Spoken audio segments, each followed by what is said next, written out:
So this is the second part of the introduction to MSP in Max MSP. So you should have all watched the first introductory video before watching this one. What we're going to do here then is introduce you to some important MSP objects, and we'll start putting them together to see how they work. So we talked about the MSP signal,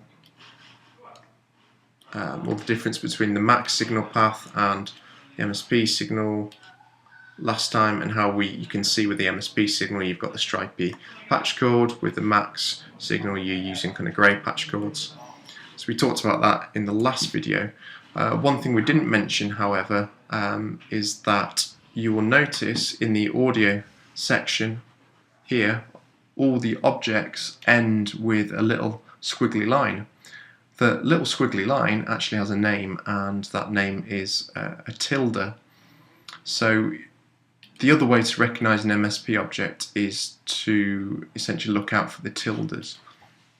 So if I create an ADC, which as you may know essentially is an analog to digital conversion object, so this will take analog audio signal from the outside world.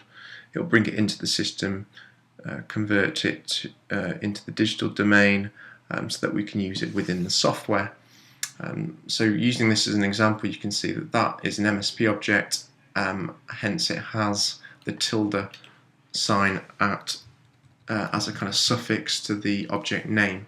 So we would, if we were to talk about this object, we'd call it the ADC tilde object.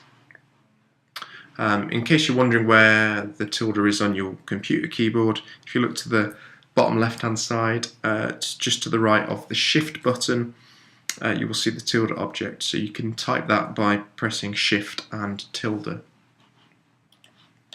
So that's the other way to establish that that is an MSP object, as well as the stripy lines.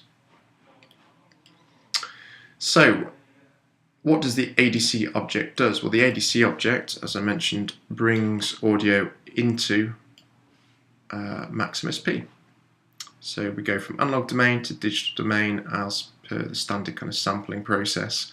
If you want to look at how the ADC object works, then as always you can look at the Max help file, and you can see here my voice is being metered the other side of the ADC. So my voice as audio is being brought into the system, and we can see that happening there. So to start or to stop the audio input, we use a toggle, which is essentially sending a 1 and a 0. So to turn on and to turn off. So that's how we turn it on and off. Incidentally, here, because we've got two outlets, and again if you hover over it will show you that's my channel 1 audio and that's going to be my channel 2 audio, because the stereo microphone is set up that way, so it's got two channels. But let's say we had 4 inputs. So let's say we had a audio interface that had capable of bringing in 4 channels of audio. Then you can see here we bring in those 4 channels of audio separately. So the ADC tilde object will update based on however many channels of audio you tell it. So one thing we haven't mentioned at the moment is the audio settings within Max. So we've created the first part of our patch, but as with Pro Tools, Logic, etc., there are a set of audio preferences. These are in the options menu and audio status. So here you can see that the audio can be turned on and off. So first of all, Max MSP will only work with the MSP signal when audio is turned on. So as soon as you turn audio off, it stops dealing with the signal. So remember, because it's MSP, because it's dealing with audio signal and not data, then it's working at 44,100 times per second, or a different variation based on whatever you set it within the sampling rate, which is here incidentally. However, that process will only be going on when you turn the audio on. So notice we can turn the audio on and off here, but we can also, when we turn the ADC on in our patch, you'll notice that the audio on, is turned on within the audio status as well. So we have control of that audio status using the functions within the actual objects as well. So we can start and stop audio using our toggle here.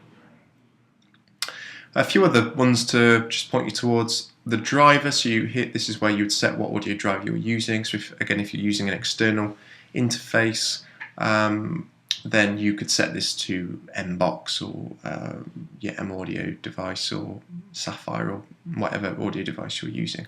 I'm not actually connected to anything here, so I'm just using Core Audio.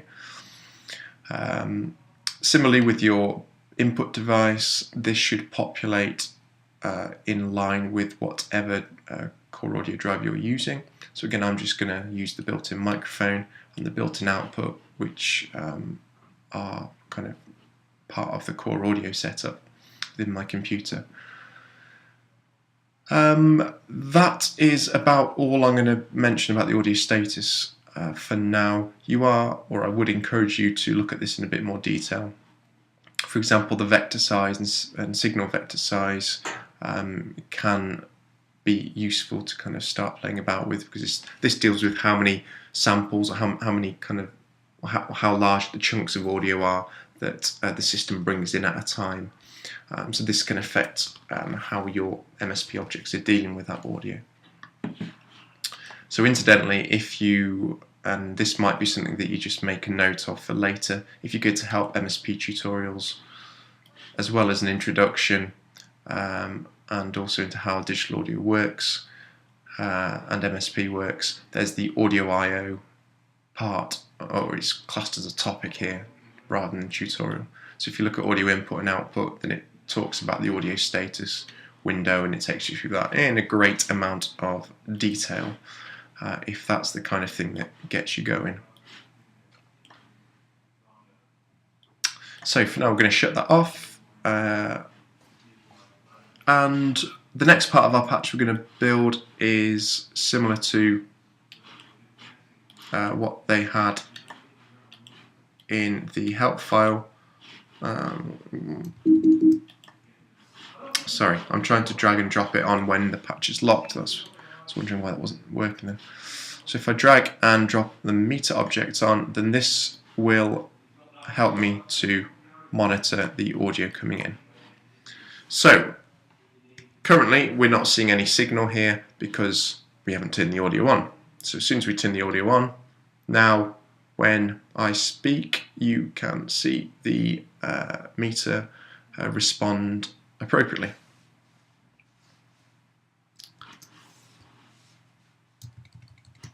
So we've got audio on and off, we've got bringing the audio signal in, and now we can meter that signal. We're just going to use the channel 1 here, by the way, just for simplicity's sake.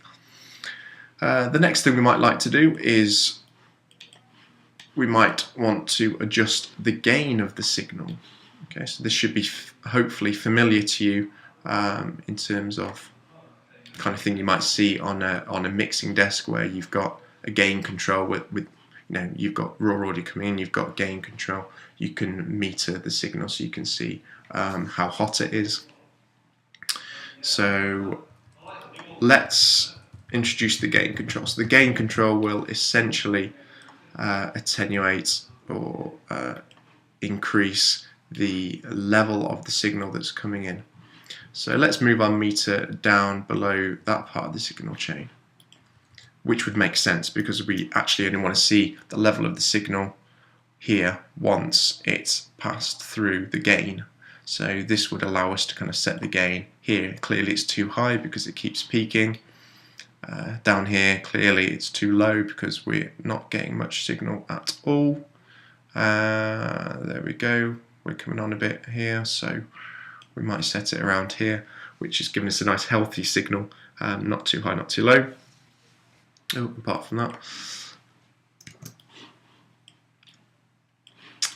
And something else we might like to do is we might like to visualize our waveform. So using the scope object, I can actually see the audio as a waveform. So we can visualize the output of my voice. So there we go, that's the output of my voice. You can see here it's a little bit, it seems like it's kind of a little bit behind. So if you encounter this issue, then if you jump into the inspector, bring the samples per second or per pixel down, sorry, and you can see the lower this goes, the less of the audio it's trying to show it within the viewer, and so you get a kind of more responsive waveform viewer to that. So that's a little tip there. You might also play about with buffer size if you want to see more of the actual signal. So the scope is something just worth mentioning. It's quite useful if you're building synths, things like that too, so you can actually visualize your waveform as it's generated. So the last component that we might want to introduce, and before I do this, I'm going to just take the volume down because otherwise we're going to get a lot of feedback.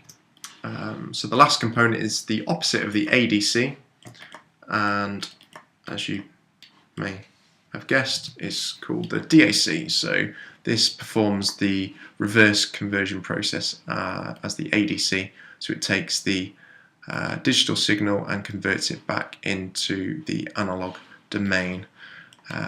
So essentially this is the kind of output of your system. So the signal going here will then exit the system through whatever you have set up here as your output device. Okay, so for me it's built-in output.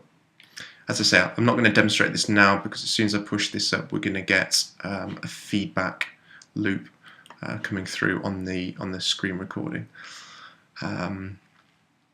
If you're working with an audio interface and using headphones, then you shouldn't encounter this issue, because if you're playing the output here back through headphones, then that won't be then feeding back into the audio input. So that's it. We've hopefully introduced some of the fundamental objects here: how to turn audio on and off, how to bring audio into the system, how to change the gain settings of that audio signal, how to meter the signal to check its level, how to view the waveform that's generated from that audio signal, and finally how to send the audio signal back out of the system. So that's about it for this video. The next video, I'm just going to finish off this MSP introduction by introducing you to some of the synthesis objects that you should find useful.